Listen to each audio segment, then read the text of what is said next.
Pinakain at pinalaki kita sa loob ng 18 taon. Gaano karaming bigas ang naubos mo? Anong masama kung ipakasal kita sa pamilya Zhao? Hindi ako magpapakasal. Sobrang hirap ng pamilya Zhao, halos walang laman ang kaldero. May sakit pa ang nanay niya at kailangan pa ng mag-aalaga. Pinakain at pinalaki kita hanggang sa lumaki ka ng ganito. Kaya dapat sumunod ka sa akin.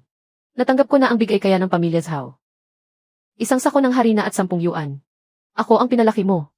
Lahat ng gawain sa bahay, ako lahat ang gumagawa. Ako palagi ang huling kumakain. Matagal ko nang nabayaran ang utang ko sa inyo. Sa loob ng 18 taon na ito, ako ang gumawa ng lahat ng trabaho. Sapat na iyon para makabili ng 10 sako ng harina at nagkakahalaga ng 100 yuan. Iyan ang dapat mong gawin.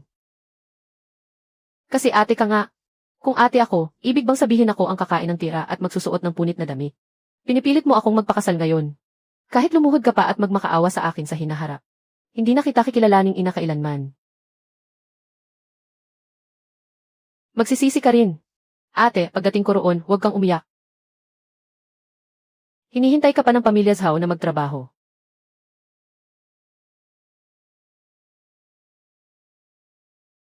Buhatin na. Uminom ka muna ng tubig. Alam kong naagrabyado kita. Pero ako, si Zhao Li, sumusumpa.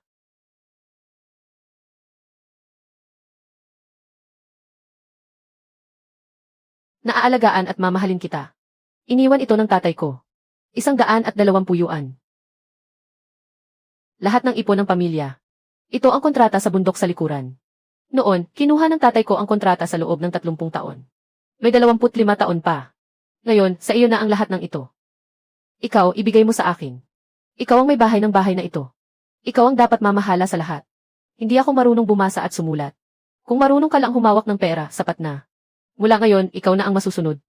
Hindi ka ba natatakot na tatakbo ako dala ang pera? Ha ha ha! Hindi mo kaya iyan. Mabuting bata na agrabyado kita.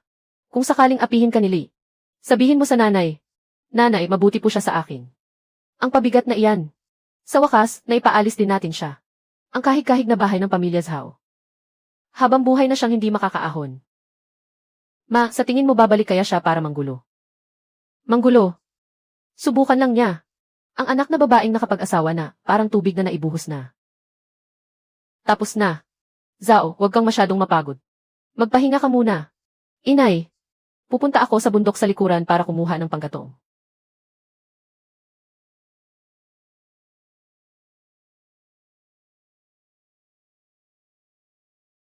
Babalik din ako agad.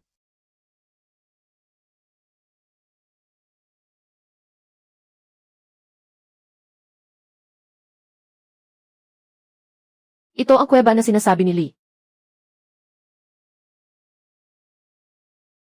Tunog ng alon. Ito ang dagat. Ang ilalim ng bundok sa likuran ay konektado sa dagat. May abalons pa. Kailangan nating bumalik agad at sabihin kay Lee. Saan galing ito? Kuya Lee, yayaman na tayo. Ang kuweba sa bundok sa likuran. May lagusan pababa sa dagat.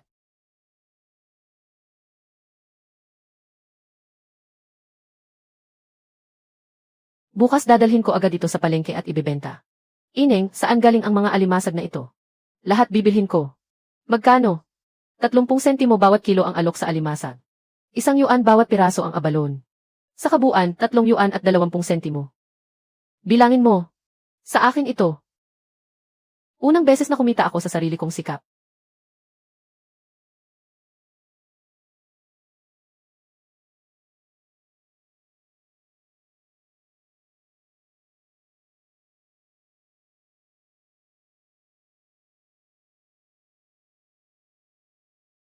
Tapos na. Bumili ako ng 2 gamot. Para kay nanay. Zhao ang maalalahanin mo. Sa lahat ng bagay, iniisip mo si nanay. Sige, ngayon ko na ipapakulo ang gamot. Habang mainit pa, dadalhin ko kay nanay para inumin. Zhao saan ka kumuha ng pera pambili ng gamot? Sa ilalim ng likod bundok ng ating bahay, may daan papuntang dagat. Maraming lamang dagat doon. Hindi mo kailangang magpakahirap ng ganyan para sa matandang buto kong ito. Ayos lang po, nanay. Bukas, dadamihan ko pa ang huli. Zhao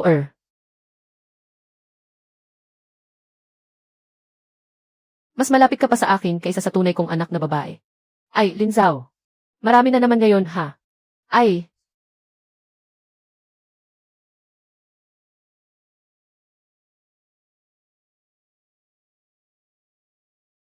Sige, kukunin ko lahat. Ang bruha na iyan. Mukhang totoong ang yumaman na. Nay, ano bang kaya niyang gawin? Tingnan mo lang. May paraan ako, Nay. Ako ang nanay niya. Ang pera niya ay pera ko rin. Tapos na. Uy, Zower. Mukhang maayos ang buhay mo ngayon, ah. Nakakakain ka na rin pala ng isda. Anong ginagawa mo rito? Nay, namiss lang kita. Matagal ka nang nakapag-asawa rito. Ni minsan hindi ka na umuwi para tingnan kami. Talagang may pera ang pamilya mo. Ang dami mong biniling gamit. Lahat ng ito ay pinagpawisan kong kitain. Walang kinalaman iyan sa pamilya ninyo. Noong panahong 10 yuan lang at isang supot ng harina ang kapalit. Ibinenta ninyo ako. Ngayon sasabihin mong na-miss mo ako. Akala mo ba 3 taong gulang ako? Ay, noong mga panahong iyon, hindi ba mahirap lang tayo? At saka, ang anak na babae, kapag may asawa na, parang tubig na naibuhos na. Para rin naman iyon sa ikabubuti mo. Zower, sino ang dumating? Biyenan. Ako ang nanay ni Zower. Napadaan lang ako para tingnan kayo. Bakit ka nandito? Noong nasa inyo pa ang manugang ko. Parang utusan ninyo siya. Ngayon lang naisipang magpanggap na kamag-anak. Hindi pwedeng ganyan ang sabihin mo tungkol sa manugang. Huwag mo akong tawaging manugang. Ang asawa ko ngayon ay tao na ng pamilya Zhao. Wala na kayong kinalaman dyan. Kung narito kayo para makita siya, malugod namin kayong tatanggapin. Pero kung nandito kayo para manghingi lang ng pakinabang. Nandoon ang pinto. Kuya, masakit pakinggan ang sinabi mo. Kahit paano, inalagaan siya ng nanay ko sa loob ng 18 taon. Ngayon lang siya kakain dito, ano naman. Pinalaki niya ako sa loob ng 18 taon. Mula noong 8 anyos ako. Ako na ang naglalaba, nagluluto at nagpapakain ng baboy. Kayo ng nanay mo, masasarap ang kinakain. Ako, tira-tira na lang. Iyan ba ang tawag mo sa pagpapalaki?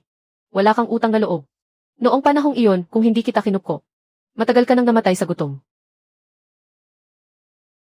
Ngayong may pera ka na, hindi mo na kami kinikilala. Kinupkop mo raw ako. Nakasulat dito. 10 yuan at isang supot ng harina. Ibinenta mo ako sa pamilya Zhao. Mula noon, wala na akong kinalaman sa pamilya Lin. Tapos na. Kuihua, dito ka nagkakamali. Ipinagbili mo na ang anak mo, nandito ka pa para manggulo.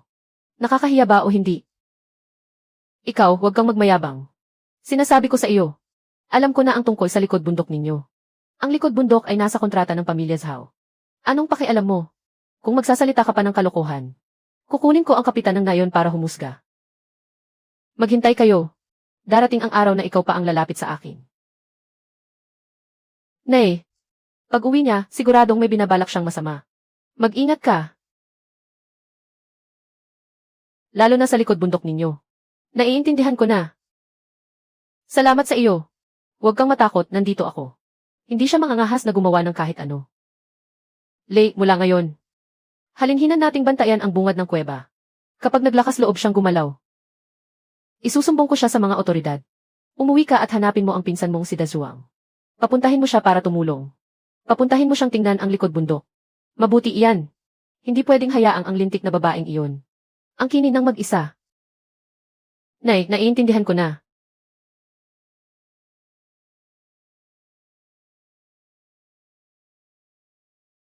Tapos, Zower, may dumaan na rito.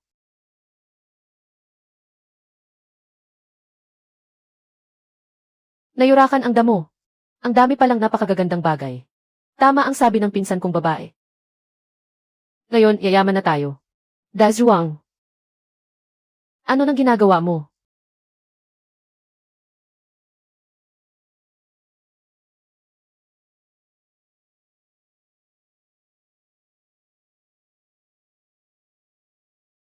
Ikaw na pulubi, naglalakas loob kang makipagbasag ulo sa akin. Ikaw, naglakas loob kang saktan ako. Ito ang bundok na kinontrata ng pamilya ko. Ninanakaw mo ang gamit ng pamilya ko. Kung paluin kita, katarungan lang iyan. Kung hindi ka paalis, ipapadala kita sa presinto. Maghintay kayo.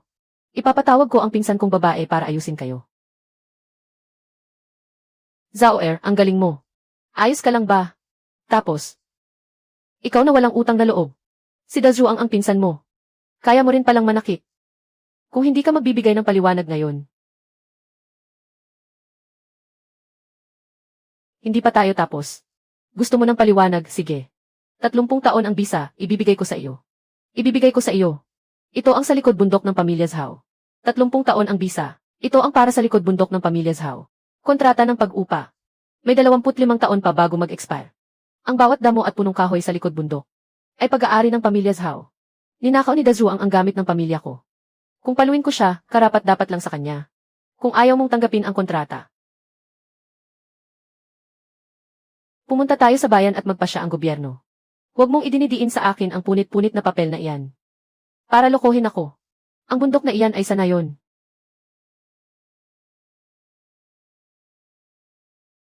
Hindi iyan sa pamilya ninyo. Totoo ang kontratang ito, Wang Qihua. Noon talagang ang pamilyang Zhao ay kumuha ng kontrata sa likod bundok. May pulang tatak ng nayon. Nanakaw na nga ni Dazu ang gamit ko, ikaw pa ang may katwiran. Nagnanakaw na nga, may mukha ka pang manggulo. Itim na itim ang puso ni Wang Qihua. Maghintay kayo. Isusumbong ko kayo sa bayan. Ikaw ang pumunta at magsabi sa akin. Hintayin mo. Maghiwa-hiwalay na tayo. Kung may mga has ulit, pumunta ka sa likod bundok ng Zhao para magnakaw. Huwag mo akong sisihin kung hindi ako magpipigil. Zhao, ang galing mo talaga. Yung madrasta mo, ha? Matagal nang may dapat naglagay sa kanya sa ayos. Aling Wang. Pinoprotektahan ko lang ang sarili kong mga gamit. Zhao, kung hindi lang dahil sa iyo, ang kuweba sa likod ng bundok namin, baka hindi na natin mabantayan. Ikaw ang swerte ng pamilya Zhao. Nanay, huwag po ninyong sabihin iyan. Ang bahay na ito ay para sa ating lahat. Kuya Lee, sabi ni nanay, pupunta tayo sa bayan para magsumbong. Natatakot akong lalagyan pa niya ng gulo. Kapag may dumating talaga sa bayan para mag-imbestiga. Zhao, hindi tayo nagnanakaw, hindi rin tayo nang aagaw. Ano pa ang ikakatakot kung may kontrata? Bukas pupunta ako sa bayan. Sa tanggapan ng industriya at kalakalan para magtanong. Kung legal ba ang mga papeles natin. Tapos, laging naghahanap ng butas si nanay. Pero sa pagkakataong ito, hindi ko siya hahayaang magtagumpay. Zhao, totoo bang pupunta ka sa tanggapan ng industriya at kalakalan? Magtanong ka na rin. Sa bentahan namin ng seafood.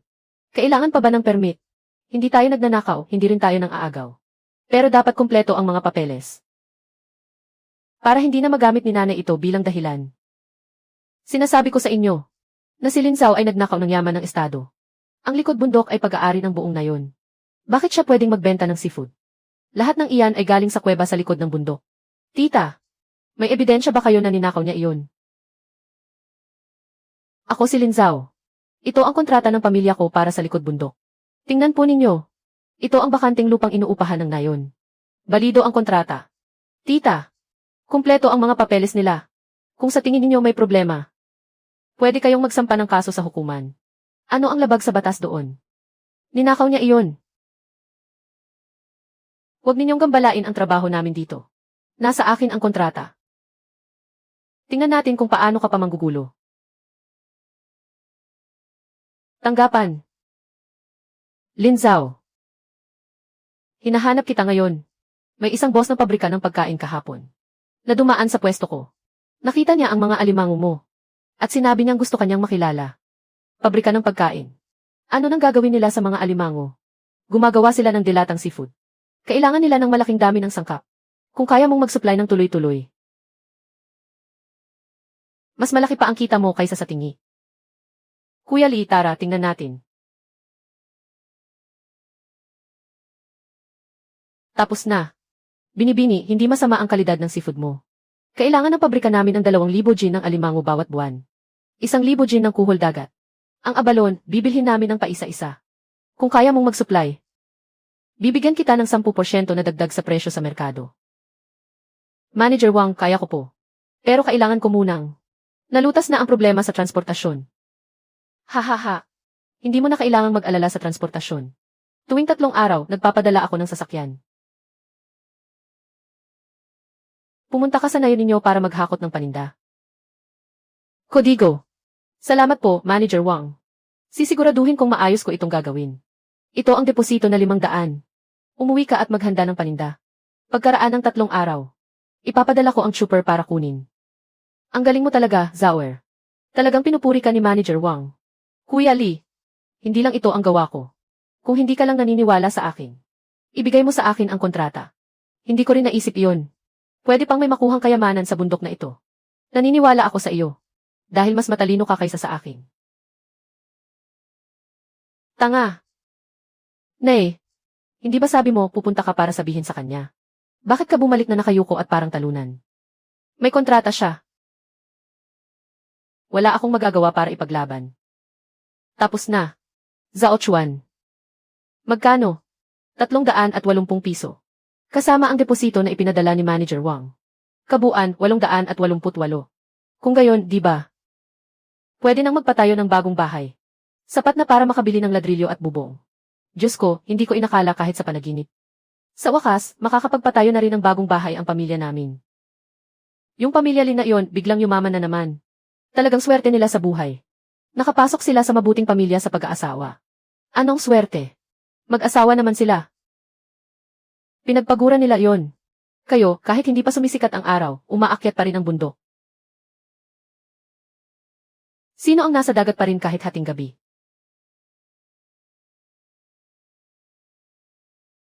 Maaga pa. Nay, tingnan mo yung walang hiya na iyon. Totoo ngang nagpatayo sila ng bahay. Ano namang pakialam ko sa pagpapatayo ng bahay? Sisiguraduhin kong hindi niya matutuloy ang pagpapatayo. Nasa kanya ang kontrata.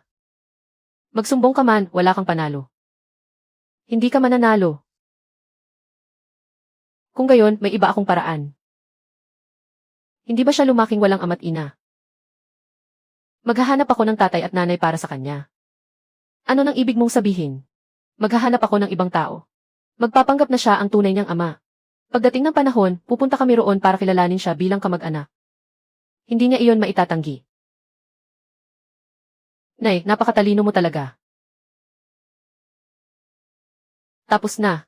Maghintay ka lang at makikita mo. Hindi ko hahayaang maging madali ang buhay ninyo. Tio Liu. Bukas, puntahan mo ang pamilya Zhao at magkunwaring kamag-anak. Sabihin mo na ikaw ang ama ni Lin Zhao. Tandaan mo. Umiyak ka ng kaunti. Huwag kang mag-alala. Mas magaling akong umarte kaysa kaninuman. Nay, ngayon yung salbahing iyon. Mukhang malas na siya. Zhao Er. Sanayon natin. Pinakamasipag na manugang. Pinakasalan ka ni Zhao Li. Iyon ang swerte niya. Tingnan mo kung gaano karami ang kailangan niyang ihanda. Tiyo Kapitan. Dahil naniwala sa akin si Zhao Li. Kaya ko ito nagawa.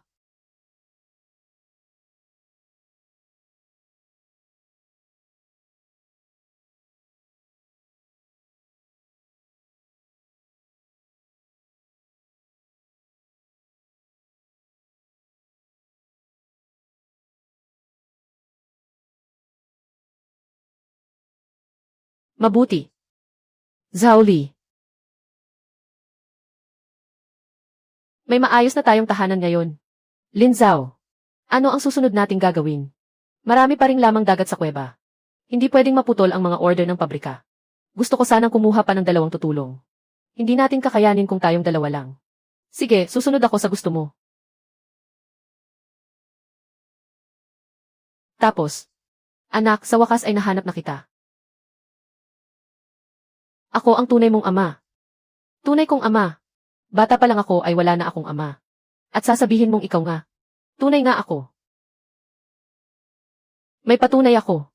Tingnan mo, ito ang nanay mo. Tingnan mo ang kanyang mga mata. Kamukhang kamukha mo. Sige nga, sabihin mo nga. Anong mga marka ang mayroon ako sa katawan? Mayroon. Siyempre natandaan ko. May nunal ka sa kaliwang siko. At may balat na kulay asul sa iyong likod. Noong bata ka pa at malikot.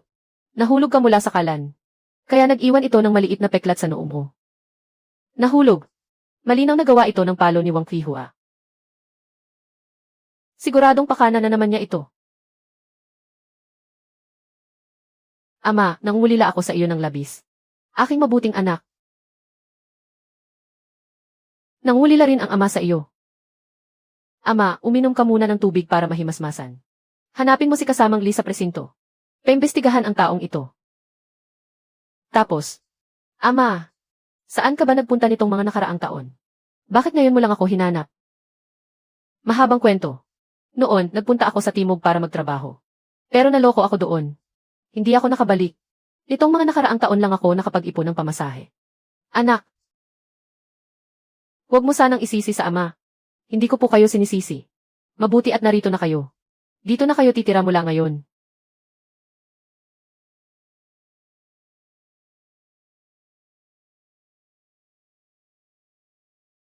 Aalagaan ko kayo sa inyong pagtanda.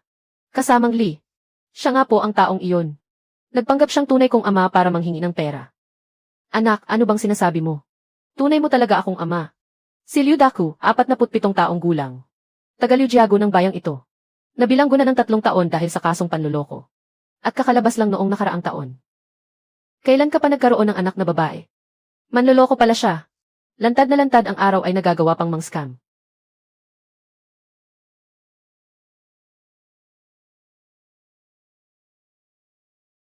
Muntik na akong maloko nito. May nunal ba ako sa kaliwang braso ko? At ang peklat sa noo ko ay dahil ba sa pagkahulog?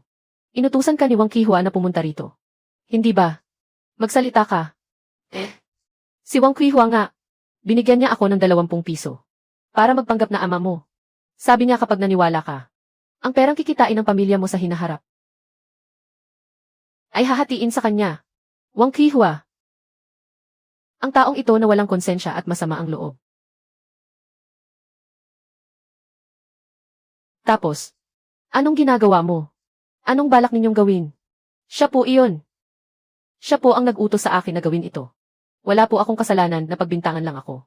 Kapag inulit mo pa ito, ipapakulong na kita. Kahiya-hiya talaga. Pati sarili niyang anak nagawa niyang saktan. Hindi siya tao. Mga tiyo, tiya at mga kapitbahay. Ako si Linzao, ulila na sa ama't ina noong bata pa. Lumaki ako sa tulong at pagkain na binibigay ng buong nayon. Kung paano ako tratuhin ng aking madrasta. Alam nating lahat ang katotohanan. Hindi ko siya kinapupuotan. Pero hindi ko na rin hahayaang alipustahin niya ako muli. Mula ngayon, kung sino man ang magtangkang manggulo sa pamilya ko, tingnan muna natin kung papayad. Ang pasanang kahoy ng pamilya Zhao. Zhao. Talaga bang hindi mo kinapupuotan ang madrasta mo? Ayokong mag-aksaya ng lakas sa galit. Gusto ko na lang ituon ang lakas ko sa ating pagsasama at pamumuhay. Tungkol sa tunay mong mga magulang.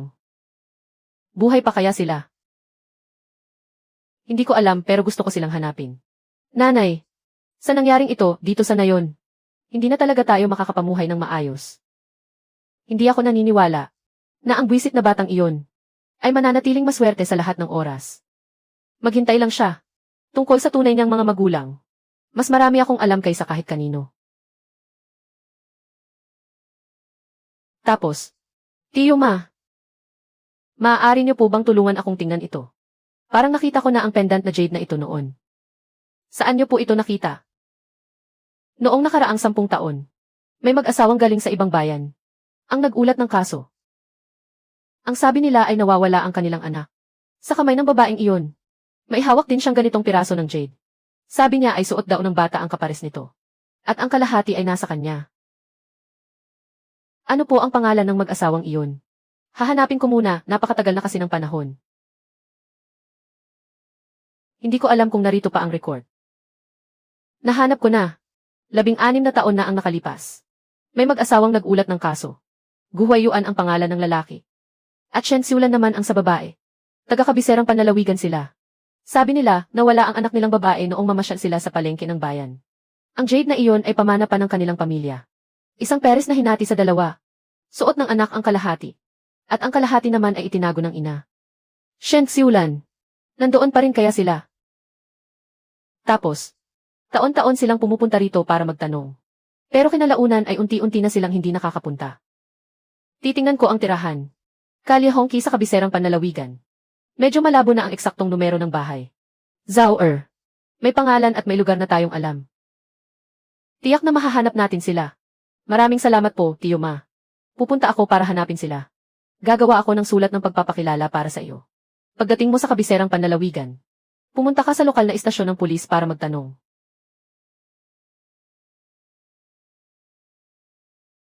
Baka sakaling doon ay mahanap mo sila. Nanay, may masamang nangyari. May nakuha ng pahiwatig tungkol sa tunay niyang mga magulang. Ano, paano niya nahanap? Kakadaan ko lang sa bahay ng kapitan ng nayon. Narinig ko siyang may kausap. Mukhang ang mga magulang ng salot na batang iyon ay mga malalaking opisyal sa lungsod. Kasalukuyan daw siyang hinahanap kung saan-saan. Gu Huiyuan. Shen Xiulan. Hindi natin hahayaang mahanap niya sila. Kapag nahanap niya ang mga magulang niya, lalo na tayong walang mapapala. Patay.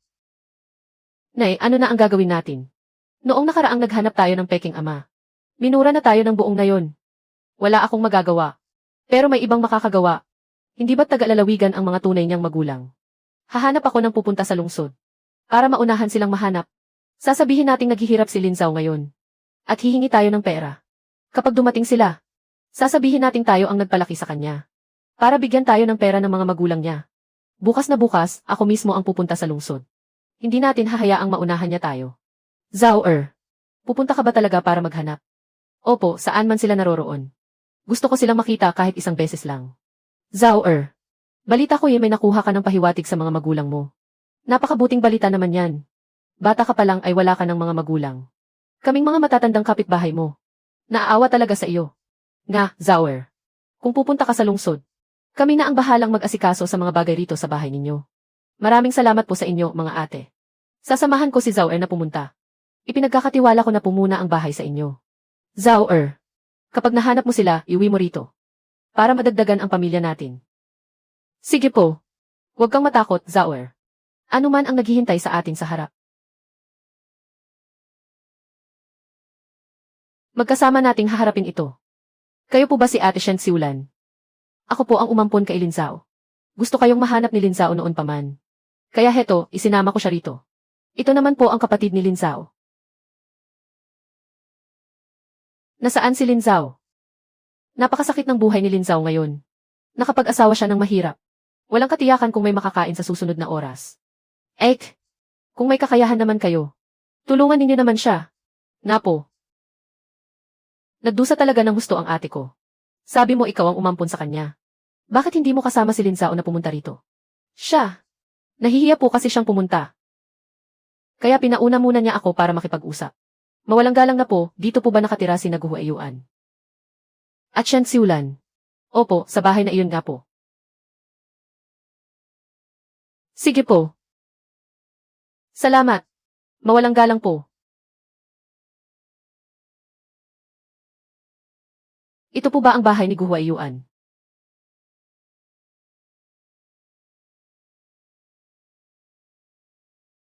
Nakikilala niyo po ba ito? Ito kay Zhao ito. Ikaw ang anak ko. Inay. Anak ko. Anak ko.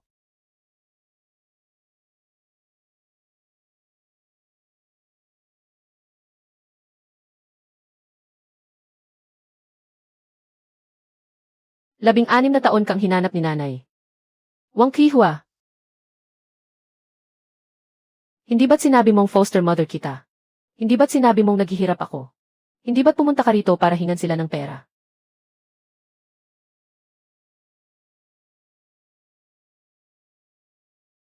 Isa kang manloloko. Lin Zhao, hindi ka magiging masaya sa ginagawa mo. Tapos, Zhao galit ka ba kay nanay? Hindi sana kita isinama sa palengke noon. 16 na taon ninyo akong hinanap ni tatay. Paano ko po kayo magagawang kamuhian? Anak, nagdusa ka. Tay, nay, siya po ang asawa ko, si Zhao Li. Mabuti po ang trato niya sa akin. Tay, nay. Mabuting bata. Gumagawa si nanay ng damit para sa iyo taon-taon. Iniisip kong maisusuot mo ang mga ito pagbalik mo. Nay, tay. Sumama na po kayo sa akin sa baryo. May bago na po kaming bahay. Magiging maginhawa na ang buhay natin. Tay, nay. Ang mga lamang dagat sa yungib doon sa likod bundok. Naghihintay pa po sa tulong ninyo. Huiyuan. Sumama na tayo. Kung nasaan ang anak natin. Doon ang tahanan natin. CJ. Mag-impake na tayo. Nay, ano na po ang gagawin natin? Pagtatawanan lang tayo kapag umuwi tayo. Uwi tayo. May alas pa akong natitira. Akala ng batang iyon ay nanalo na siya. Pagkabalik ko, isusumbong ko ang tungkol sa yungib. Diretso sa pamahalaan ng bayan. Tapos, sumama na sa akin sa baryo sina tatay at nanay. Naging maayos na rin sa wakas ang lahat. Pero alam ko sa sarili ko.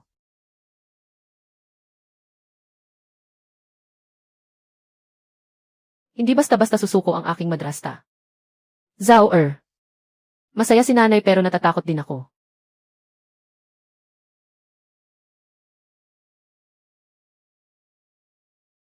Huwag kang matakot na narito ako. Habang nasa daan pa kami pauwi, nakarating na sa baryo ang aking madrasta. Para siyang nabaliw.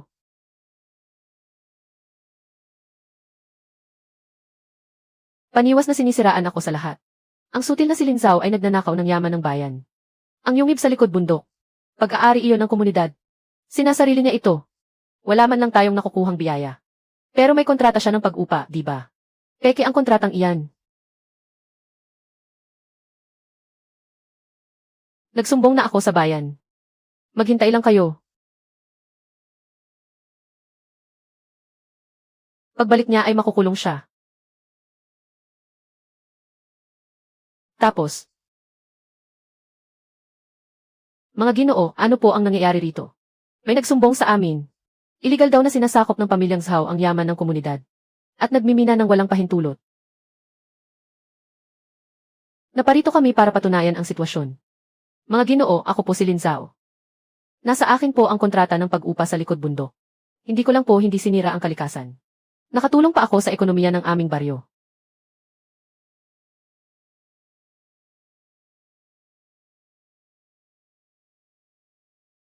Ang mga order mula sa pabrika ng pagkain ang magpapatunay sa lahat.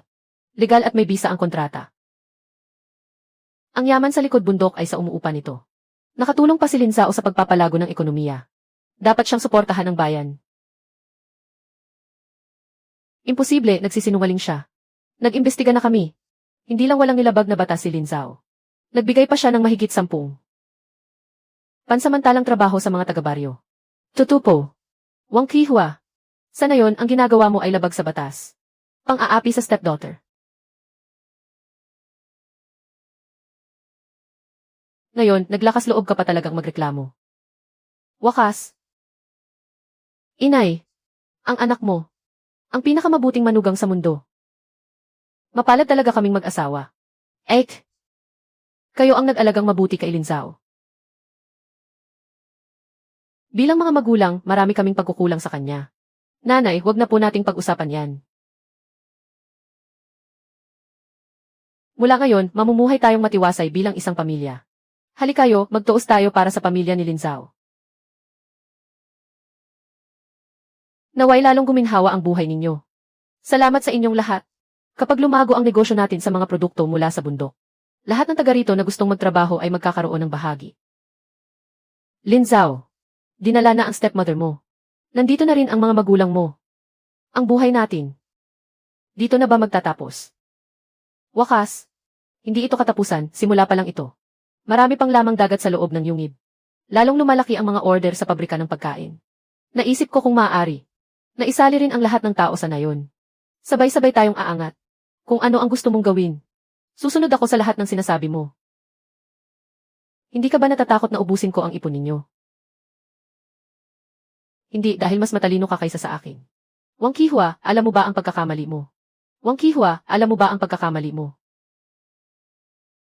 Nagkamali ba ako? Hindi lang ako sumuko ng ganoon lang. Naging gahaman ako sa buong buhay ko. Pero sa huli, wala rin akong napala. Wakas. Tapos na ang gulo sa stepmother mo. Kailangan pa nating magpatuloy sa buhay. Ang yungib na ito ay biyaya ng kalikasan. Hindi lang ako ang dapat makinabang dito. Mga kababayan, kusa kong itatatag ang kooperatiba ng Yamang Dagat. Lin Zhao, pasensya na dahil hindi maganda ang pakikitungo ko sa iyo noon. Talaga bang papamunuan mo kami? Hindi na natin pag-uusapan ang nakaraan. Ang gustong sumali ay kailangang sumunod sa patakaran. Una, bawal ang tamad. Pangalawa, bawal ang magnakaw. Pangatlo, ang kikitain ay ibabahagi ayon sa tiyaga. Kung kaya nyo, tara na.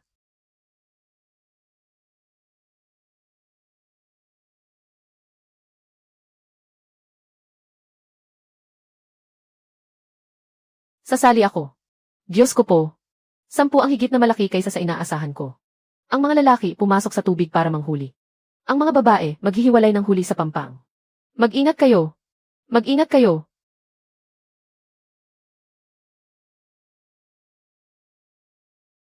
Huwag kayong lalapit sa malalalim na bahagi.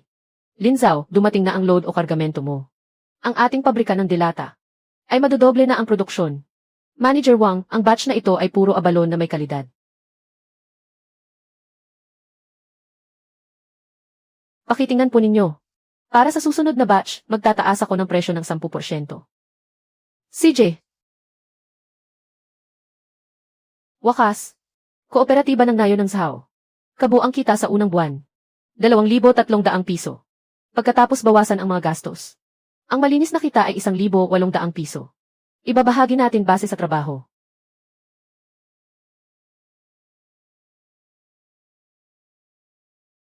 Pamilya ni Wang, 120 piso. Lin Zhao. Sa tanang buhay ko, hindi pa ako nakakahawak ng ganito karaming pera. Ikaw talaga ang swerte ng Nayo natin. Lin Zhao. Tito, kalimutan mo na yung mga nasabi mo noon.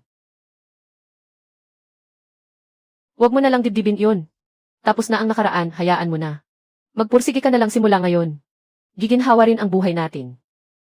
Nanay, ang anak mong ito.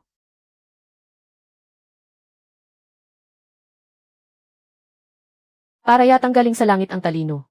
Pagkalipas ng 50 taon. Sa wakas, hindi na kailangang mag-igib sa balon. Wakas. Lin Zhao. Wala pang nakagagawa.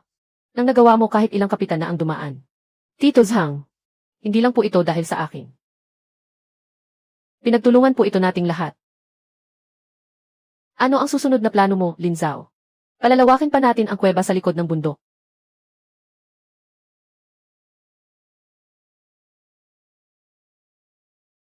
At dadalhin natin ang negosyo ng pagkaing dagat hanggang sa lungsod. Lin Zhao.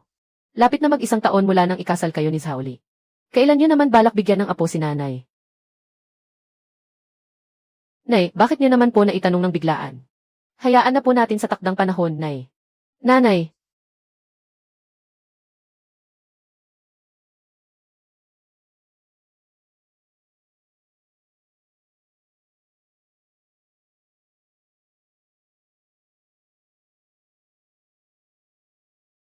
Hintayin na lang po ninyo ang pagkarga sa apo nyo. Lin Zhao, buntis ka ba? Ako, hindi ko rin po alam. Bukas, sasamahan kita sa bayan para magpatingin. Wakas. Ilang buwan na rin akong kinukulit ni nanay.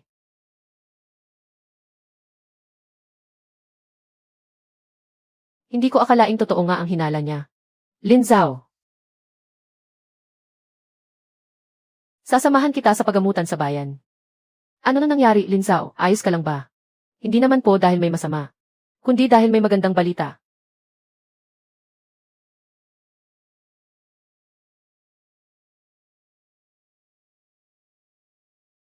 Maghintay ka lang sa bahay. Pagbati po, positibo kayo. Mahigit 1 buwan na. Maraming salamat po, Doktor. Salamat po. Wakas. Kamusta? Magiging tatay ka na. Magiging tatay na ako. Ibaba mo ako.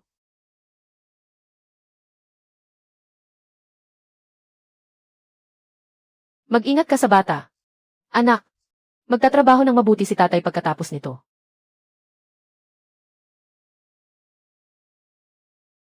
Para pangbili ng gatas mo. Lin Zhao, huwag kang bubuhat ng mabigat.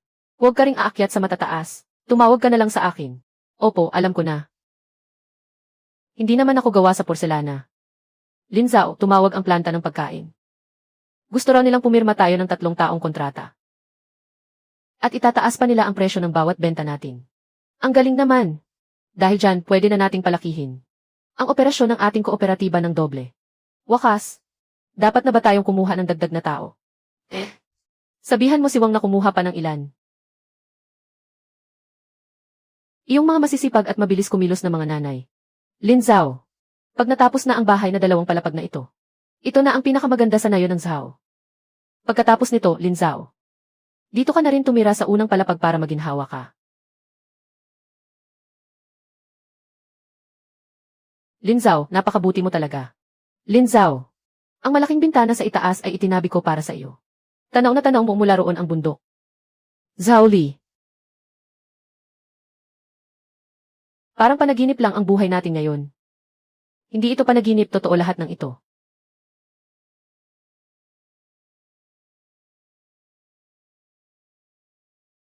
Siguradong mas gaganda pa ang lahat sa hinaharap.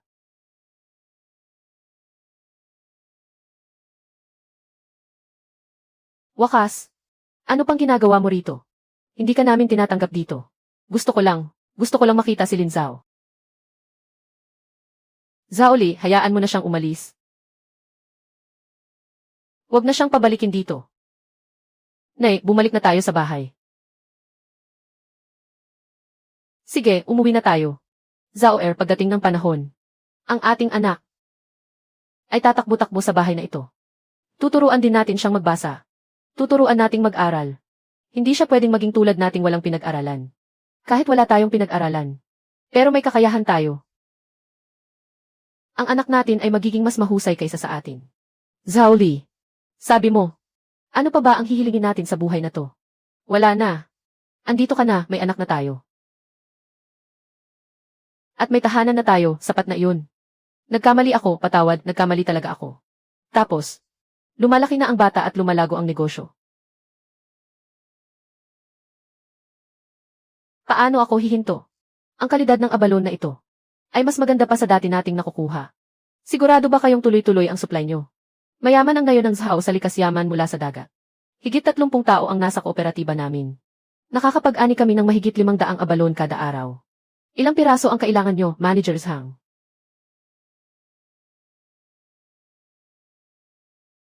Kaya namin mag-supply hanggat kailangan nyo. Mag-order muna tayo para sa 3 buwan. 2,000 piso ang kuota kada buwan. Kung magiging stable ang kalidad, dodoblehin natin ito sa susunod na taon. Salamat po, Manager Zhang. Sisiguraduhin naming mataas ang kalidad at dami nito. Lin Zhao, ikaw ang pinakamasipag na buntis na nakita ko. Zhao magpahinga ka muna, ako na ang magtatapos ng mga papeles. Sasama ako, negosyo nating dalawa ito.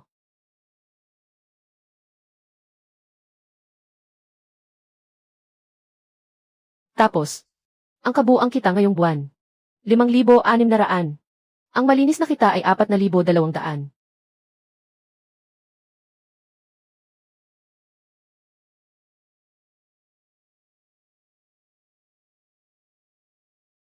₱300 ang share ng pamilya ni Wang. Zhao mahigit 50 taon na ako. Ang kumita ng 300 sa isang buwan. Hindi ko man lang napangarap. Zhao nagpaplano na rin kaming magpatayo ng bagong bahay. Sa susunod na buwan ay sisimulan na namin. Magtrabaho tayong mabuti.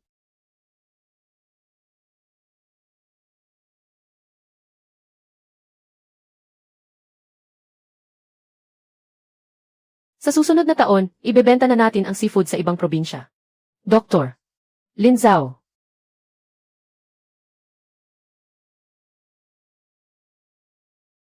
Huwaran ka ng lahat ng kababaihan sa buong probinsya. Hindi lang po dahil sa akin ang tagumpay na ito. Pinaghirapan ito kaming lahat sa nayon. Tapos, matanda na ako. Panahon na para magbigay daan sa iba. Ang gusto ng lahat ay ang gusto rin ni Tandang Zhang. Ipinapasa ko ang posisyon kay Zhao Li. CJ, hindi ako sanay sa pagsasalita ng marami. Kaya isang mensahe lang ang sasabihin ko.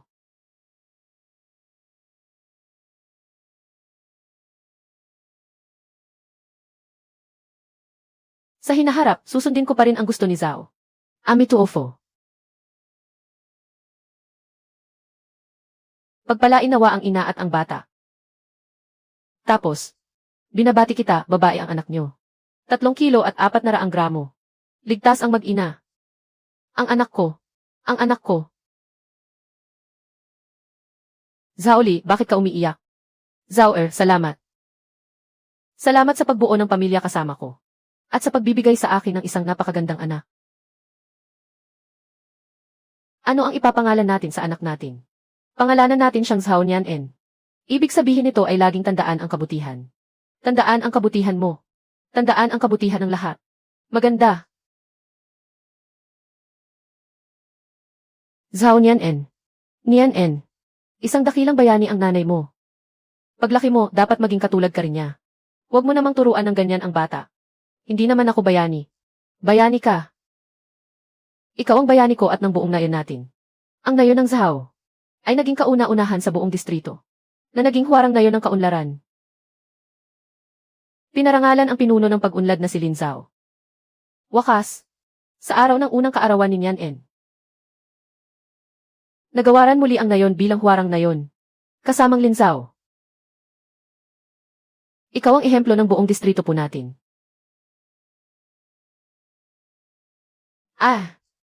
Salamat po, mga pinuno.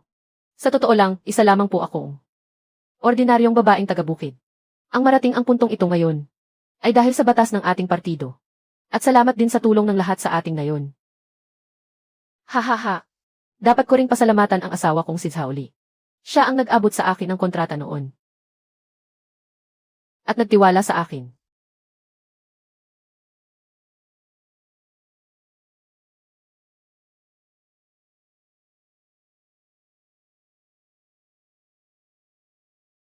Hindi naging madali para sa batang ito.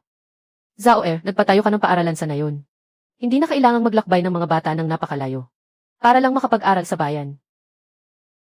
Tito Zhang, hindi ako nakapagtapos ng pag-aaral. Kaya hindi ko hahayaang mawalan ng pinag-aralan ang susunod na henerasyon.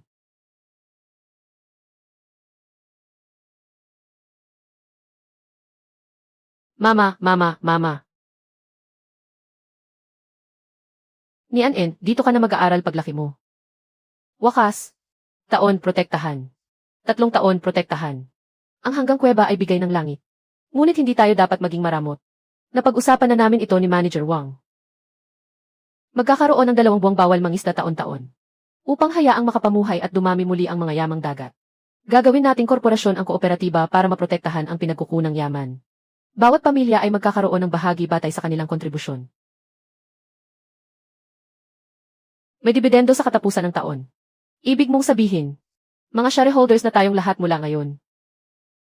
May parte ang lahat. Zhao, ikaw talaga ang nagdadala ng swerte at yaman sa nayon natin. Napakabuti. Mabuti.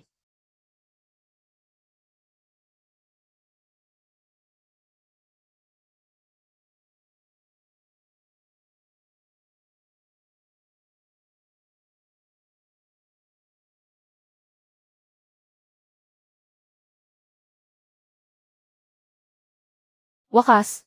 Ang galing namang humawak ng panulat. Magiging estudyante ka sa universidad balang araw. Mga nakatatanda at mga kababayan sa nayon. Ako si Zhao Li, medyo hindi ako sanay magsalita. Kaya maiksi lang ang sasabihin ko. Gusto ko lang sabihin na, kung wala si Zhao, walang pamilyang ito.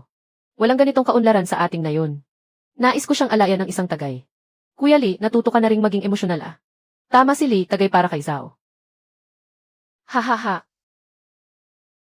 Tagay para kay Zhao at Kuya Li. Kampay. Mabuhay. Zhao. Magiging mas maganda pa ang buhay natin sa hinaharap. Nasa hinaharap ang magandang buhay. Naroon pa rin ang kuweba. At ang buhay sa nayon ng Zhao.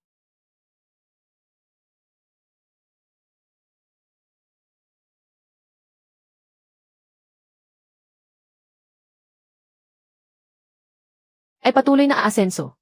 Inay, ako po ang mag-aaral para sa inyo. Aalagaan at sasalbahin ko ng mabuti ang kuweba ng ating pamilya.